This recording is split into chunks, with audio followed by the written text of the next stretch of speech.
अभागी बहू अपने मुंह को चादर से दावे हुक भर भर के रानू रोए जा रही थी। तभी उधर से निकलती उसकी सास ने कमरे से रोने की आवाज़ सुनी। वह तेज कदमों से कमरे की ओर गई, किवाड़ को धक्का मारा, मगर किवाड़ बंद थे।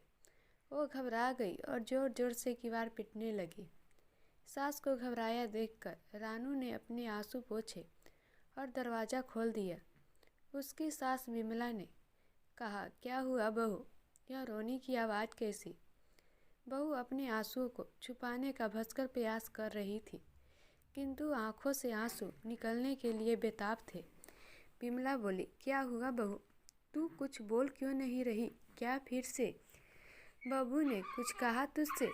इतना सुनते ही रानू हुक भर कर रोते हुए माँ से लिपट गई। माँ बहुत परेशान की, आखिर बात क्या है? इतना परेशान बहू पहले कभी नहीं होती थी। उसने उसे शांत करते हुए कहा, तू बता ना, क्या बात है?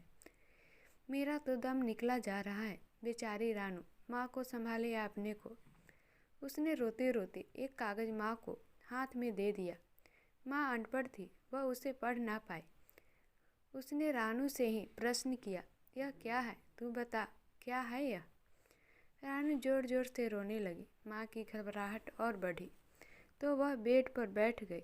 बोली, जल्दी बता बेटी, मेरी जान निकली जा रही है, अब खैरियत तो है ना?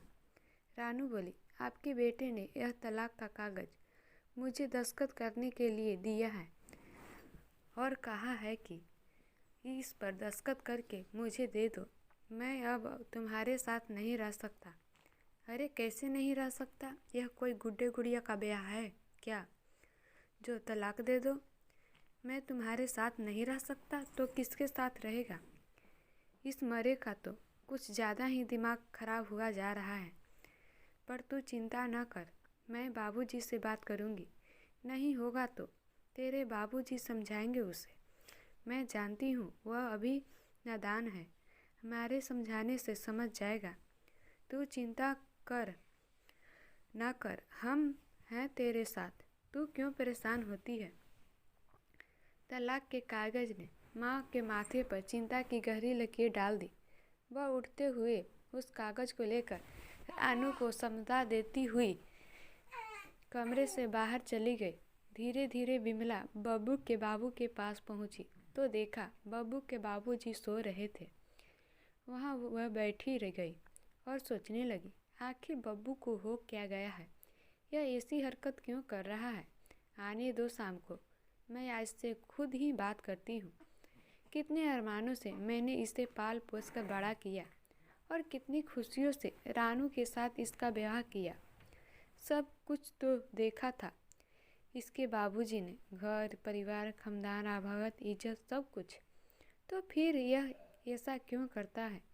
भले घर के इंसान है बहू के घर वाले। और रानू रानू तो हम दोनों की जान है। जब से आई है कितना कुछ बदल दिया है। हमारे घर परिवार को कितना ख्याल रखती है हमारा, और देखने भालने में भी तो बुरी नहीं है। यही सब बातें उसके दिमाग में तैरे जा रहे थे। अकेले बैठी विमला बाबूजी के जागने का इंतजार कर रही थी। विमला बाबूजी के मुंह की तरफ देखती तो सोचती, आखिर इन्हें क्यों जगाऊं? पूरी उम्र तो काम ही करते रहे हैं, अब चैन की नींद सोए हैं तो मैं इन्हें जगा दूं? अरे ऐसी भी कोई इमरजेंसी नहीं है, थोड़ी बहुत देर हो जाएगी तो बात कर लूँगी। विमला बाबूजी को निहारते निहारते अपने पुराने दिनों की यादों में खो रही थी। कुछ समय बाद बब्बू के बाबूजी उठे तो देखा बड़ी चिंतित मुद्रा में विमला उनके पैरों के पास हाथ में कागज लिए बैठी है। अरे क्या है, तुम कब से बैठी हो? आराम ही कर लेती, बाबूजी ने कहा। क्या आराम कर लूँ, मेरी ज़िंदगी में आराम कहाँ, अब तो मरकर ही आराम मिलेगा, विमला ने कहा। अरे आज यह कैसी बात करने लगी तुम? मरे तेरे दुश्मन, तू मरकर क्या मेरा बुढ़ापा खराब करेगी? तू नहीं जानती तेरे बिना मैं कुछ भी ना जी सकूं। खैर छोड़ तू ये सब बात। हाथ में क्या लिए बैठी है? दिखा दिखा, विमला ने कागज आगे बढ़ाते हुए चिंतित स्वर में कहा, बैठी क्या हूँ, अपने को कोस रही हूँ जो ऐसी औलाद को जन्म दिया। देखो आपका बेटा यह तलाक का कागज बहू को दस्तखत करने के लिए दे दिया है। तलाक, यह क्या कह रही हो तुम? दिखा दिखा, मैं भी तो देखूं। तू कहीं कोई मुझ बुढ़े से मजाक तो नहीं कर रही, कहीं सटिया तो नहीं गई? बब्बू और तलाक, उसका दिमाग तो खराब नहीं हो गया? बब्बू के बाबूजी ने बड़बड़ाते हुए विमला से कागज ले लिया और जैसे ही उसे पढ़ा उनके होश गुम हो गए। एक बुद्ध की भांति उस कागज को देखते रह गए। आंखें भर आई और चश्मा उतारकर अपनी आंखों पोंछते हुए कुछ साहस बटोर कहने लगे, यह बब्बू है कहाँ? उसे मेरे पास बुला, मैं भी तो बात करूं इससे। विमला बोली, बब्बू अभी घर पर नहीं है, जब आएगा तो बुला दूंगी। बाबूजी बोले, विमला अब तू जाकर एक कप चाय बना ला, मेरा सर दर्द करने लगा। विमला रसोई में चाय बनाने वाली तभी रानू ने माँ के हाथ से भगोना ले लिया और कहा, माँ तुमने मुझसे कह दिया होता, अब क्या तुम्हारे काम करने के दिन है? तुम आराम करो, मेरे रहते हुए तुम काम ना किया करो, मुझे अच्छा नहीं लगता। माँ ने एकटक रानू की ओर देखा और उससे अपने सीने से लगा लिया। थोड़ी देर बाद बोली, जीती रह बहू, भगवान ऐसी बहू सबको दे। कहते हुए आंखें नम और गला भर आया। थोड़ी देर में माँ और बाबूजी के लिए गर्म चाय लेकर रानू बैठकर में आई। बाबूजी ने उसे टोका, रानू बहू, यह सब क्या है? तूने मुझे पहले से कुछ क्यों नहीं बताया? तू भी तो ना। रानू ने बीच में ही टोकते हुए घूंघट की आड़ से कहा, बाबूजी आप चाय पी लीजिए और लेट जाइए, आपके माथे पर बाम लगा दूं, यह बात फिर कर लीजिए। बाबूजी चाय पीने लगे। रानू अपने कमरे में चली गई। बाबूजी चाय पीते पीते विमला से कहने लगे, देख जरा अपनी बहू को, कितनी गुणवती है, और एक हमारे साहजादे हैं जो उसके साथ रहना नहीं चाहते। ऐसे नालायकों के लिए तो ऐसी बहू होनी ही नहीं चाहिए। शाम हुई। जैसे ही बब्बू ने घर में प्रवेश किया, उसके बाबूजी ने उसे आवाज़ लगाई, बब्बू ओ बब्बू इधर आ, मुझे तुझसे कुछ बात करनी है। बाबूजी की आवाज़ सुनकर बब्बू सीधे बाबूजी के कमरे की ओर बढ़ गया। बाबूजी को देखते ही बोला, जी बाबूजी, आपने मुझे बुलाया? बाबूजी ने कागज़ दिखाते हुए कहा, यह क्या है बब्बू? बब्बू उस कागज़ को देखता ही रह गया और कुछ ना बोला। बाबूजी ने कहा, देख बब्बू, हमारे कुल खानदान में आज तक ऐसा नाटक नहीं हुआ तो तूने किया है। तुझे शर्म नहीं आई यह तलाकनामा बहू को देते हुए? जरा सोच, तेरे इस कर्म से हमारी क्या इज्जत रह जाएगी, घर का, परिवार और समाज में। और फिर तलाक देने के कोई कारण भी तो हो कि मन में आया तभी कह दिया कि मुझे तलाक चाहिए। और बब्बू, अभी तुम्हारे विवाह को समय ही कितना हुआ है? 1 वर्ष, समझे, केवल 1 वर्ष। अगर विवाह नहीं करना था तो पहले मना कर दे। अब इन बातों को कोई फायदा नहीं है बेटा।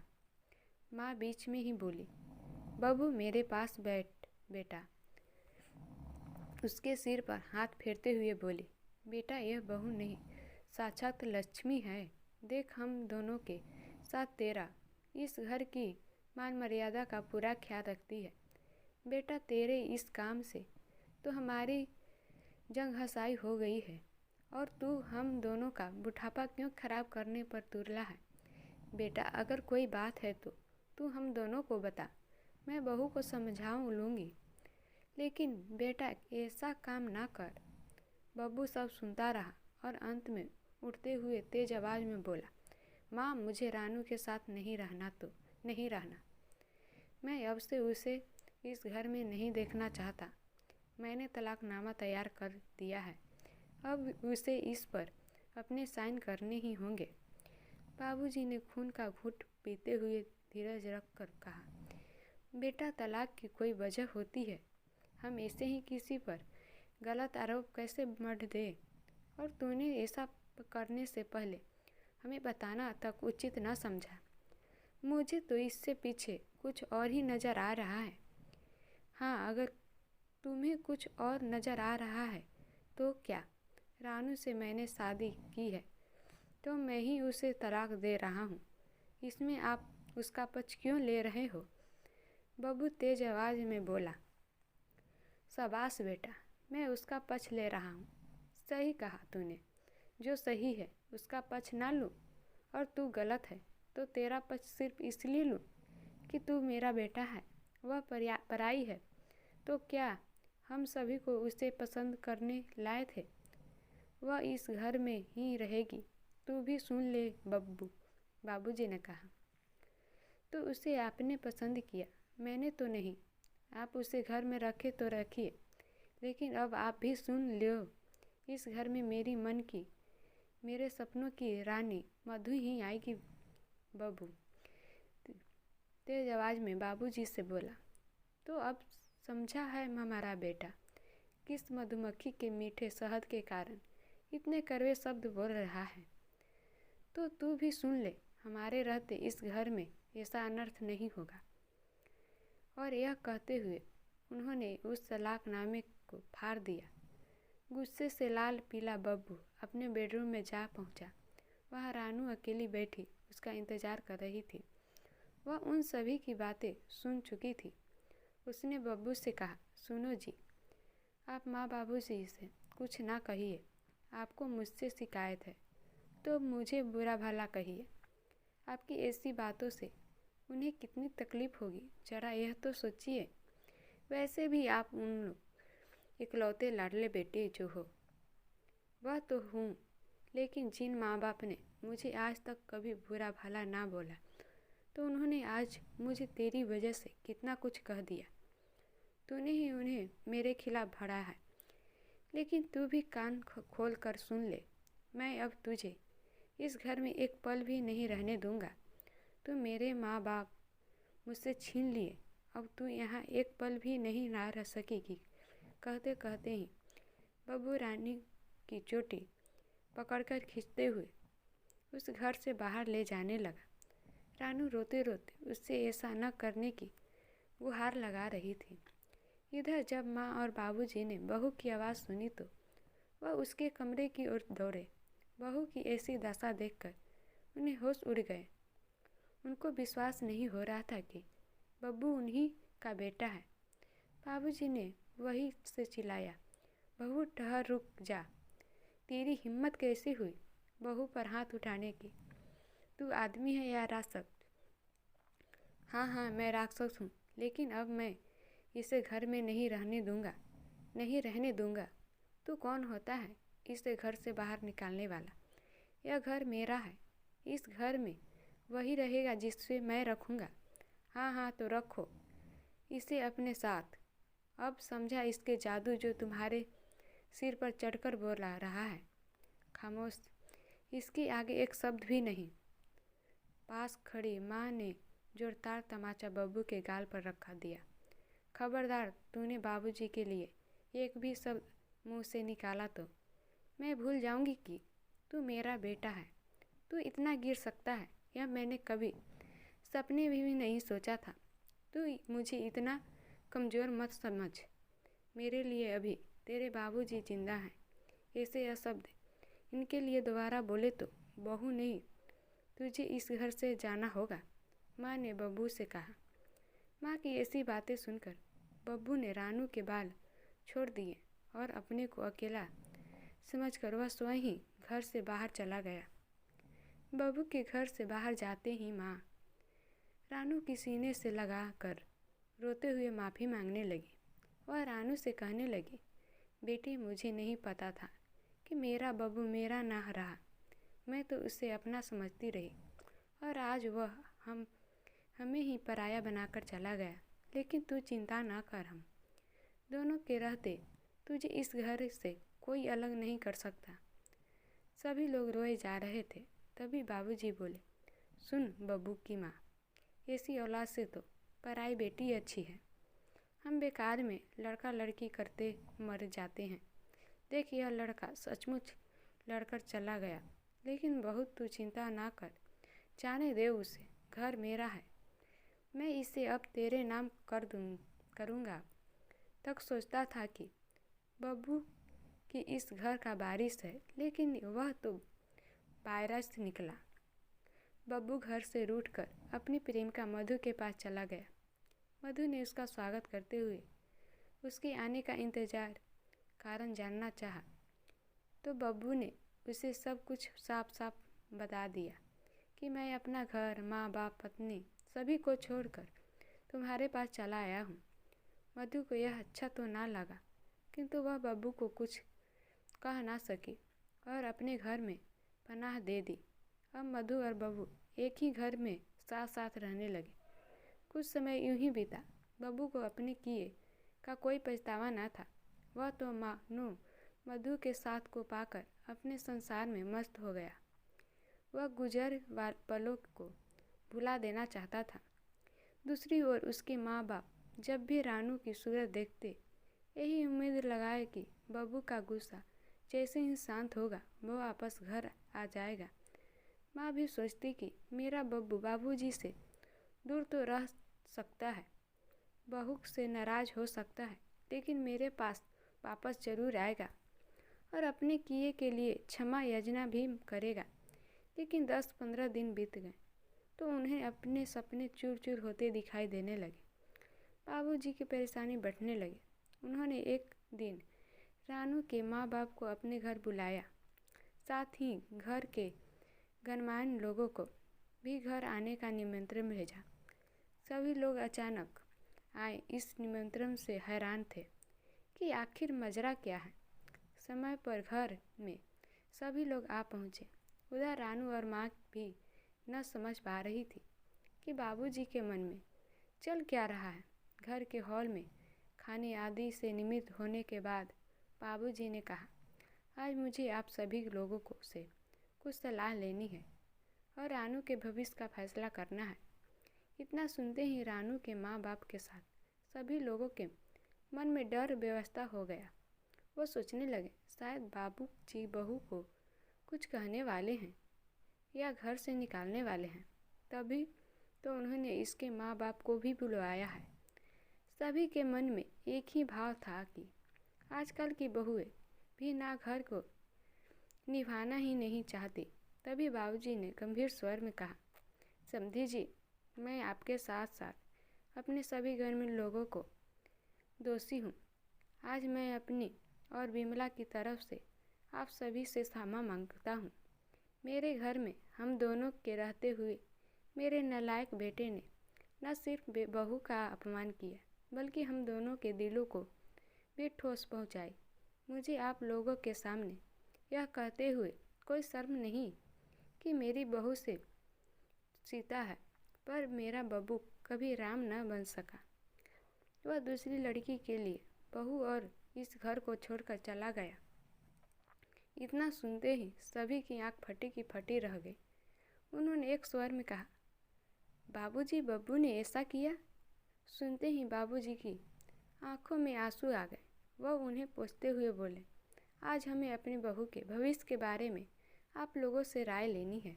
यह मेरी ही नहीं, आप सभी की जिम्मेदारी है। इतना सुनते ही रानू के माँ बाप का दिल बैठ गया। वह कभी बाबूजी को देखते तो कभी अपनी बेटी रानू को, और सोचते, इतना सब हो गया और मेरी बेटी ने कभी कुछ नहीं बताया। खैर, कुछ देर में सभी लोग संभले और बाबूजी ने से कहा, बाबूजी, क्या बब्बू को आपने समझाया नहीं कि शरीफ घर के लोग ऐसी हरकत नहीं करते?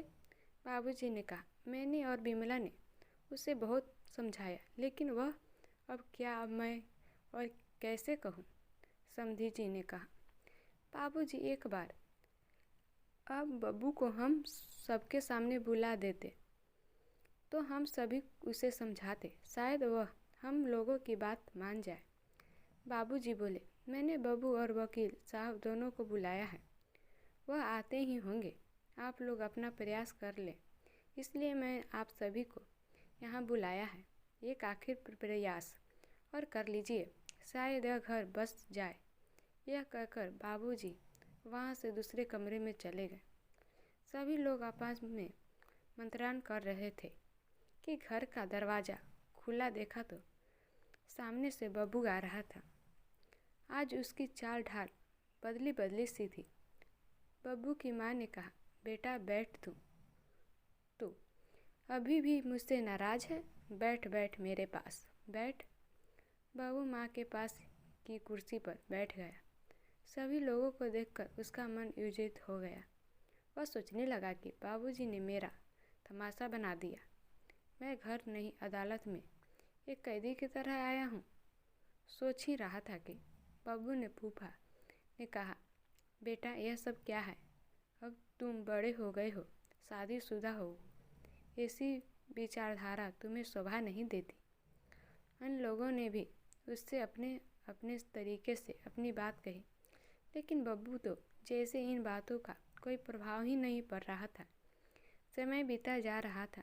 दोनों लोग अपने अपने तर्क पेश कर रहे थे और अंत में बब्बू ने कहा, मैं आप लोगों की पंचायत में पढ़ना नहीं चाहता। मुझे कहना था सो मैंने कह दिया। मैं मधु के साथ बहुत सुखी हूँ। अब मैं उसके नहीं छोड़ सकता। रानू के बूढ़े बाप ने उसके पैर पकड़ लिए, बोले, बेटा ऐसा ना करो, मेरी बेटी का सोचो, मुझे गरीब पर दया करो। कहाँ जाएगी वह? मैं किस मुंह से घर जाऊंगा? क्या कहूँगा गांव वाले को? सब मेरी लड़की का ही दोस्त मानेंगे। कैसे बीतेगा इसकी ज़िंदगी? कौन शादी करेगा? इससे तरह तरह की विनती करते रानू के बाबू को ढकेलते हुए बब्बू बोला, तुम्हें इसकी चिंता की क्या ज़रूरत है? इसके लिए तो बाबूजी हैं ना। इतना सुनते ही सभी लोग सन्न रह गए। बाबूजी जी वकील साहब के साथ कमरे से बाहर आ गए। बूढ़ी माँ बैठी रह गई। बाबूजी ने कहा, नालायक, तुझसे मुझे और आशा भी क्या करनी चाहिए? तुझ पर तो इश्क का भूत सवार है ना। अब लोगों ने सुनकर और देख लिया इसका व्यवहार। यह सब कुछ भूल गया, मान मर्यादा सब कुछ। तू एक के लिए पूरा परिवार छोड़ सकता है। तो आज मैं भी सभी लोगों के सामने यह घोषणा करता हूँ कि आज से और अभी से तेरा इस घर पर और परिवार से कोई वास्ता नहीं। मेरे घर बार, गहने, रुपये, पैसे, यहाँ तक कि मुझ पर और बिमला पर भी तेरा कोई अधिकार नहीं। मैंने अपनी वसीयतनामा में सब कुछ लिख दिया है। वकील साहब अपनी कानूनी कार्रवाई पूरी कीजिए। वकील साहब ने सारी शर्तें वसीयतनामा पे पहले से ही लिख रखी थी। उस पर बाबूजी के हस्ताक्षर के साथ गवाह के हस्ताक्षर भी वकील साहब ने कराए लिए। इतने पर भी बब्बू ने यह कहते हुए घर छोड़ा कि तुम्हें जो करना है वह करो, मेरा तुझसे कोई वास्ता नहीं। अरे जब तुम मुझे अपना ही नहीं समझते तो मैं भी तुम्हें अपना नहीं समझता। तुम लोगों से तो मधु और उसके परिवार वाले ही अच्छे हैं, जिन्होंने मुझे समझा। बब्बू के जाने के बाद सभी लोग दुखी मन को विदा हो गए। अब रानू उसके माता पिता और सास ससुर की घर पर रह गए। बाबूजी ने कहा, समधी जी, हम बहुत शर्मिंदा हैं। अब आप रानू को अपने साथ ले जा सकते हैं। हमारी तरफ से वह स्वतंत्र है। रानू के पिता ने उनके हाथ जोड़े और निर्णय को रानू पर छोड़ दिया। और रानू की सास ने उसका बगैर तैयार कर दिया तो रानू अपने माँ बाप को छोड़ना अपनी सास को गले लगाते हुए बोली, माँ, मैं तुम्हें लोगों को छोड़ना कहीं नहीं चाहूँगी। तुमने मेरे लिए अपने लड़के को त्याग और मैं अपने घर चली जाऊँ? नहीं माँ, नहीं। अब यह घर ही मेरा घर है। ऐसी ससुराल हर एक को नहीं मिलती। मैं आज धन हो गई जो मुझे एक नहीं दो माँ बाप मिले। अपने अपने आंसुओं के लिए अपना बेटा छोड़ा और मैं अपने धर्म की खातिर अपना मायका छोड़ रही हूँ। बाबू आप जाओ अब यहाँ घर ही मेरा अपना घर है। यह माँ बाप आपसे बढ़कर हैं। अब मुझे इनकी सेवा का दायित्व उठाने दो। रानू के माँ बाप ने जब रानू की ऐसी बातें सुनी तो उन्होंने अपनी बेटी को सीने से लगाते हुए कहा, बेटी आज मैं धन हो गया। आज तूने हमारे घर की ही नहीं बल्कि दोनों परिवार की लाज रख ली। मुझे खुशी है कि तूने यह घर चुना। खुश ही रहे मेरी बच्ची, खुश रह। वह यह कहते हुए अपने अपने घर वापस चले गए। इधर रानू अपने सास ससुर का पहले से ज़्यादा ध्यान रखने लगी। अपने सास ससुर की आज्ञा पाकर उसने एक स्कूल में टीचिंग भी करना प्रारंभ कर दिया। उधर मधु और बबू में खटपट रहने लगी। इस कारण मधु ने बबू को छोड़ दिया। उन्हें उससे कहा, जब तुम अपने माँ बाप के ना हो सके जिन्होंने तुम्हें जन्म दिया तो मेरे क्या होगे। तुम मुझसे नहीं मेरी दौलत से प्यार करते हो। तुम्हारी अब हैसियत ही क्या है। आज बबू काफ़ी परेशान था। उसे अपने किए का पछतावा होने लगा। कुछ वर्ष यूं ही बीत गए और एक दिन अचानक बबू के बाबूजी का सर्वथा खराब हो गया और वह स्वर्ग सिधार गए। जब अपने बाबूजी की मृत्यु का समाचार बबू को मिला तो वह दुखी मन से अपने घर पहुंचा, जहां उसके बाबूजी का शव रखा हुआ था। बबू को देखकर सभी घर वाले चकित रह गए। बबू आंखों में आंसू लिए गर्दन झुकाए अपने बाबूजी को देखता रहा और अब उनके पैरों पर गिरकर फुट फुट कर रोने लगा। जब उसके बाबूजी को ले जाया गया लगा तो वह उन्हें कंधा देने के लिए जैसे ही आगे बढ़ा, उसकी माँ बिमला ने उसे रोक दिया और कहा, मैं अपने पति की अपरिचित लोगों के कंधे पर विदा नहीं करना चाहती। इनको कंधा देने के लिए इनका बेटा है ना। सभी लोग बिमला की ओर देखने लगे और तभी बिमला ने रानू को आवाज़ देते हुए कहा, रानू जा बेटा, अपने बाबूजी की इन रस्मों को पूरा कर, तो तू ही उन्हें मुखामिन देना। यह सुनकर बबू के अलावा वहाँ उपस्थित सभी लोग दंग रह गए। वह उनकी शव यात्रा में शामिल तो हुआ किंतु लड़का होने का फर्ज अदा न कर सका। दाह संस्कार के बाद सभी लोग वापस घर आ गए किंतु बब्बू वहीं बैठा बाबूजी की चिंता को एकटक जलते देखा। उसका सारा अहंकार उस चिता के साथ जलकर राख हो गया।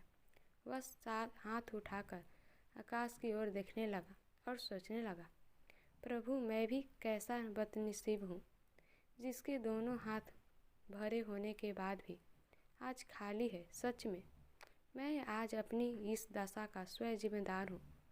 मुझे इससे भी कठोर सजा दे।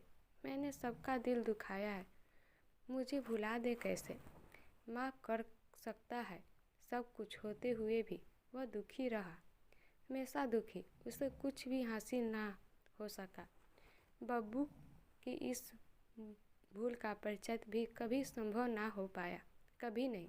तो दोस्तों, ये कहानी अच्छी लगी हो तो लाइक, नए हो तो सब्सक्राइब, बेल